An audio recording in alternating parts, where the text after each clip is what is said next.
বিপদে পড়লে কেমন করে নিজেকে আল্লাহর কাছে সঁপে দিতে হয়, আসুন সাইয়েদনা ইব্রাহিম আলাইহিস সালামের জীবনী থেকে জানি। আল্লাহর খলিল ইব্রাহিম আলাইহিস সালাম আমাদের মতো সমাজ ব্যবস্থা পায় নাই। আমরা জন্মের পরে আমাদের কানের ভেতরে আজান দিয়েছে কে? একামত দিয়েছে কে? আমাদের বাপ দাদারা আমাদের কানে আজান দিয়েছে কি? দেয় নাই। আমাদের জন্মের পরেই তো আজান, একামত, বাড়ির পাশে মসজিদ, প্রতিদিন আজান, জুমার খুতবা, প্রতি মাসে মাসে তাফসীরুল কোরআন মাহফিল, মসজিদ, মিনারা, অভাব নাই। ঠিক কিনা বলেন? আপনি যেই সুন্দর ইসলামিক এনভায়রনমেন্ট পেয়েছেন, আমাদের ইব্রাহিম খলিল উনিও কি এরকম পেয়েছিলেন? হ্যাঁ, উনি জন্মের পর পরে ওনার কানে আজান দিয়েছে কেউ? আমার প্রিয় ভাইরা, আগা গোড়া একটা শিরকি পরিবেশ উনি জন্মগ্রহণ করেছে।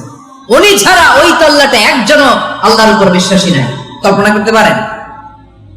গোটা তল্লাটে, গোটা দেশে বিশ্বাসী মুমিন, আল্লাহর উপর বিশ্বাস স্থাপনকারী কয়জন? সবাই বলেন কয়জন? বাকি সব মুশরিক। বাকি সব মুশরিক নিজের সাথে নিজে শক্ত বোঝাপড়া করে, অ্যানালজি করে, সেলফ কনভারসেশন করে উনি মহা সত্যের সন্ধান পেয়েছেন। উনি আকাশের তারা দেখে ভাবে মনে হয় এটাই আমার খোদা, পরে দেখে তারা নাই, মনে মনে বলে না তাইলে এটা না। আবার চাঁদ দেখে বলে চাঁদটা বড় মায়া লাগে, মনে হয় এটাই আমার রব, পরে দেখে চাঁদও নাই, কয় না এটা না। এরপরে দ্বীপ প্রহরের জলজলে সূর্যটা খা খা করে গোটা পৃথিবীটারে রৌদ্র দিয়ে তাতিয়ে রাখে। তিনি ভাবলেন মনে হয় এটাই আমার রব, কারণ এটাই তো সবচেয়ে বড়। কিন্তু বিকেল বেলা ওই সূর্যটাও যখন চলে যায়, সাইয়েদনা ইব্রাহিম বলে না এটাও তো নাই, আমার খোদা যদি আমারে ছেড়ে চলে যায়, বিপদে পড়লে আমারে উদ্ধার করবে কে? এভাবে নিজের সাথে অ্যানালজি, সেলফ কনভারসেশন করতে করতে করতে তিনি মহা সত্যের সন্ধান পেয়েছেন। সুবহানাল্লাহ পড়েন। সব শেষে তিনি ডিসিশন নিয়ে ঘোষণা দিলেন, ইন্নী ওয়াজ্জাহতু ওয়াজহিয়া লিল্লাযী ফাতারাস সামাওয়াতি ওয়াল আরদা হানিফান ওয়া মা আনা মিনাল মুশরিকিন। নিশ্চয় আমি এমন সত্তার দিকে মনোনিবেশ করলাম, মুখাপেক্ষী হলাম, যিনি আকাশ বানিয়েছেন, জমিন বানিয়েছেন, আমি মুশরিক নই। সুবহানাল্লাহ। পারতেন? আপনি পারতেন? কেউ নাই, লক্ষ লক্ষ মুশরিক, আপনি একা। ওনার মতো এরকম বিচক্ষণতা দিয়ে আল্লাহরে খুঁজে পাইতে পারতেন আপনি? কি নবী ছিল, আল্লাহকে খুঁজে পেয়েছে। যখন আল্লাহর ইবাদত শুরু করলো, এই কথা ছড়ায় পড়লো চারদিকে। নমরুদ সাইয়েদনা ইব্রাহিমকে ডেকে পাঠালেন। নমরুদ বলে, ইব্রাহিম তুমি নাকি মূর্তির পূজা না করে কোন নতুন রবের ইবাদত করো, কে তোমার রব? সাইয়েদনা ইব্রাহিম বললেন, রব্বি আল্লাযী ইউহয়ী ওয়া ইউমীত, আমি এমন রবের ইবাদত করি যিনি জীবন দেন, যিনি মৃত্যু দেন। নমরুদ বলে, তাই নাকি? তোমার রব জীবন দেয়, মৃত্যু দেয়? আর এটা তো আমি দেই, আমিও তো জীবন দেই, আমিও তো মৃত্যু দেই। সাইয়েদনা ইব্রাহিম বললেন, কেমন করে তুমি জীবন দাও, মৃত্যু দাও, একটু দেখাও তো। নমরুদ জেলখানা থেকে দুজন কয়েদিকে ডেকে আনলো। কয়েদি এনে অর্ডার করলো, একটাকে এখনই শিরোচ্ছেদ, হেড অফ, ডেথ পেনাল্টি, মৃত্যুদণ্ড দেয়া হলো। ফিনকি দিয়ে রক্ত বেরোলো। নমরুদ বলে, দেখো দুজনকে ধরে আনলাম, একজন কয়েদিকে দিলাম ডেথ পেনাল্টি, মৃত্যুদণ্ড, ওরে মৃত্যু দিলাম। আরেকজন যে দাঁড়িয়ে আছে, চাইলে ওরেও আমি মৃত্যুদণ্ড দিতে পারি, কিন্তু না, ওরে আমি দিব না, ওরে আমি বাঁচায়া দিলাম, ছেড়ে দিলাম, মানে জীবন দিলাম। দেখো ইব্রাহিম, তোমার চোখের সামনে একজনকে মৃত্যু দিলাম, আরেকজনকে জীবন দিলাম।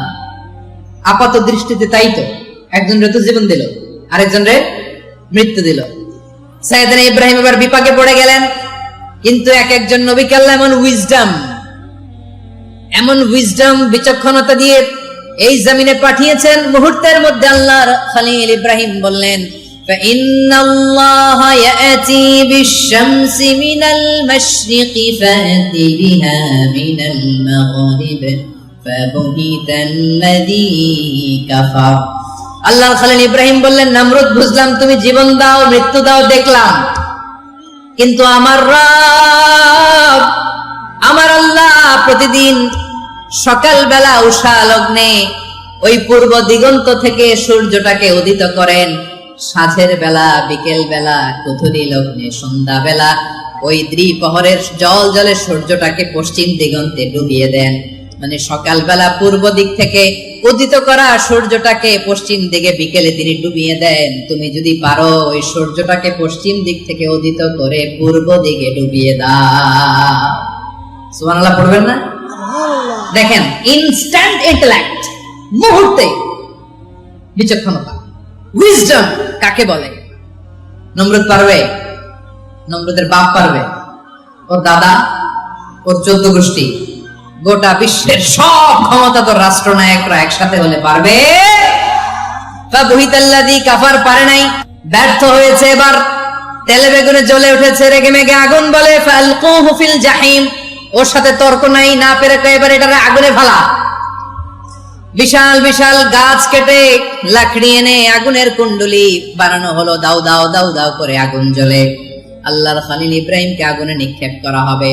আল্লাহর খলিল সাইয়েদনা ইব্রাহিমের হাতের মধ্যে রশি দিয়ে টাইট করে বাঁধা হলো, পায়ের মধ্যেও টাইট করে রশি দিয়ে বাঁধা হলো।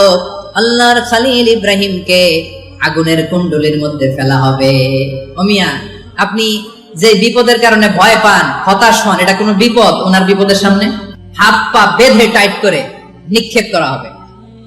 সিম্পলি ফেলা যাবে না, কারণ দাও দাও করে দ্য ব্লেজিং ফায়ার, এমন আগুনের কুণ্ডলি কাছে যাওয়া যায় না, আগুনের উত্তাপে নিক্ষেপ করা হবে। হাতে রশি বেঁধে, পায়ে রশি বেঁধে আল্লাহর খলিল ইব্রাহিম আলাইহিস সালামকে আগুনের মধ্যে নিক্ষেপ করা হবে। এটার বলে অগ্নি পরীক্ষা। উনি অগ্নি পরীক্ষার সম্মুখীন হয়েছেন। এজন্য কঠিন পরীক্ষাকে আমরা অগ্নি পরীক্ষার সাথে তুলনা করি, ঠিক কিনা? সাইয়েদনা জিবরাইল এসে বললেন, ও আল্লাহর খলিল, ওরা তো আপনার হাতও বেঁধে ফেললো, পাও বেঁধে ফেললো, নড়াচড়ার সুযোগ নাই, বলেন আমি জিবরিল ফেরেশতা আপনার জন্য কি করতে পারি? আল্লাহর খলিল ইব্রাহিম বলেন, ও জিবরাইল, তোমার কাছে আমার কোনো চাওয়া পাওয়া নাই। সুবহানাল্লাহ বলেন। তোমার কাছে বলার কিছু নাই, তোমার সাহায্যের আমার দরকার নাই। সাইয়েদনা ইব্রাহিম আলাইহিস সালামকে হাতে পায়ে রশি বেঁধে, হাত পা বাঁধা অবস্থায় জ্বলন্ত অগ্নিকুণ্ডে যখন নমরুদের দলবল নিক্ষেপ করবে, আল্লাহর খলিল কিভাবে নিজেকে আল্লাহর কাছে সঁপে দিয়েছেন, পটুয়াখালীর ভাইরা খেয়াল করে শুনুন। হাত পা বেঁধে আল্লাহর খলিলকে যখন নিক্ষেপ করা হবে, তিনি মুখ ফুটে বলে ফেললেন, হাসবুনাল্লাহু ওয়া নি'মাল ওয়াকিল। হাসবুনাল্লাহু ওয়া নি'মাল ওয়াকিল, আমার জন্য আল্লাহই যথেষ্ট, আমার জন্য আল্লাহই যথেষ্ট। তিনি আমার সবচেয়ে বড় গার্ডিয়ান, তিনি আমার সবচেয়ে বড় অভিভাবক। জিবরাইলের সাহায্যে অফারকে ফিরিয়ে দিলেন। দুনিয়ার বুকে কারো কাছে কিছু বলেন নাই, মুখ ফুটে বলেছেন হাসবুনাল্লাহ। ও আমার পটুয়াখালীর প্রাণের ভাইয়েরা, খেয়াল রাখবেন, কোন বান্দা তার হাতে থাকা সব চেষ্টাটুকুন করার পরে মুখ ফসকে মুখ দিয়ে যখন বলে ফেলে হাসবুনাল্লাহ, বান্দা যখন হাসবুনাল্লাহ বলে ফেলে, ওই ব্যাপারটা ডিল করার দায়িত্ব স্বয়ং আল্লাহ আরশের উপর থেকে নিয়ে নেয়। আপনি যখন বলে ফেলবেন হাসবুনাল্লাহ, এটা ডিলিং করবে কে তখন? চিল্লায় বলেন না, তিনি কে? বান্দা তার সাধ্যের সবটুকু চেষ্টার পরে নতজানু হয়ে যখন বলবে হাসবুনাল্লাহ, আল্লাহ তুমি আমার জন্য যথেষ্ট, নি'মাল ওয়াকিল, তুমি আমার শ্রেষ্ঠ অভিভাবক, তখন তার কি দরকার না দরকার এটা ডিল করে স্বয়ং আল্লাহ। নিক্ষেপ করা হলো সাইয়েদনা ইব্রাহিমকে অগ্নিকুণ্ডলিতে। হাজার হাজার মানুষের দৃশ্য দেখার জন্য জড়ো হয়েছে এরকম বিশাল ময়দানে। কিন্তু কি অবাক করা ঘটনা, সবাই ভয় পাচ্ছিল, না জানি কি হয়ে যায়। আল্লাহর খলিলকে যখন আগুনের কুণ্ডলিতে নিক্ষেপ করা হয়, আল্লাহর খলিল ইব্রাহিম আগুনের কুণ্ডলীর মধ্যে বসে বসে মানুষগুলোর দিকে তাকিয়ে হাসতে শুরু করে দেয়। কারণ আকাশ থেকে রব্বুল আলামিন স্পেশাল ভার্ডিক্ট নাজিল করেছেন, স্পেশাল হুকুম জারি করেছেন, কুলনা ইয়া নারু কুনি বারদান ওয়া সালামান আলা ইব্রাহিম। ও আগুন, খবরদার, সৃষ্টি শুরু থেকে তোকে একটা ধর্ম আমি বাতলে দিয়েছিলাম, তোর ধর্ম। আগুনের ধর্ম হলো যা পাবে জ্বালিয়ে সারখার করবে। আল্লাহ বলল, আগুন, তোর ধর্ম দিয়েছিলাম, তুই সব জ্বালিয়ে পুড়িয়ে সারখার করে দিবি, কিন্তু ক্ষণিকের জন্য আমি তোর জ্বালিয়ে দেওয়ার ক্ষমতাটাকে কেড়ে নিলাম, জ্বালিয়ে ভস্ম করে দেওয়ার ক্ষমতা আমি কেড়ে নিলাম। কুনি বারদান, ঠান্ডা হয়ে যা, কিন্তু এত বেশি ঠান্ডা হবি না আবার আমার ইব্রাহিমের জন্য সর্দি লেগে না যায়। সুবহানাল্লাহ, এত আস্তে বললে হবে? কুনি বারদান, বারদ মানে বরফ, ঠান্ডা। ঠান্ডা হ, কিন্তু এত ঠান্ডা হবি না যাতে আমার ইব্রাহিমের কষ্ট হয়। আগুন বলে, আল্লাহ একবার বললাম ঠান্ডা হ, আবার বলো এত ঠান্ডা হবি না যাতে খালিলের সর্দি না লাগে। কেমন ঠান্ডা হব, কেমন এনভায়রনমেন্ট তৈরি করে দেব বলো। আল্লাহ বললেন, সালামান আলা ইব্রাহিম, আমার খলিল, আমার কলিজা, আমার ইব্রাহিমের জন্য তুই জান্নাতের গুল বাগিচা হয়ে যা। ও ভাই, নবী মুসার মতো ঈমান হলে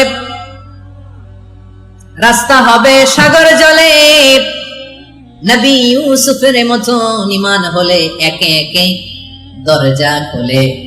নবী ইব্রাহিমের মতো ঈমান যদি আজও থাকে বিদ্যমান, অগ্নিকুণ্ডে দেখতে পাবে খুবসুরত এক ফুলবাগান।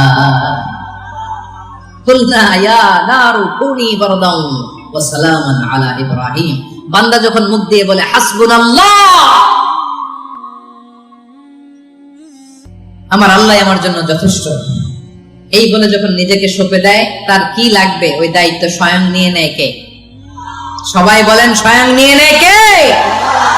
তাহলে আমার প্রিয় ভাইরা, বিপদের শুরুতেই আমরা বলবো ইন্না লিল্লাহ। শুরুতে কি বলবো? এরপরে যেই বাক্যটা পড়ে নিজের পরিস্থিতিকে আল্লাহর দরবারে সঁপে দিব, সেটা হচ্ছে হাসবুনাল্লাহ।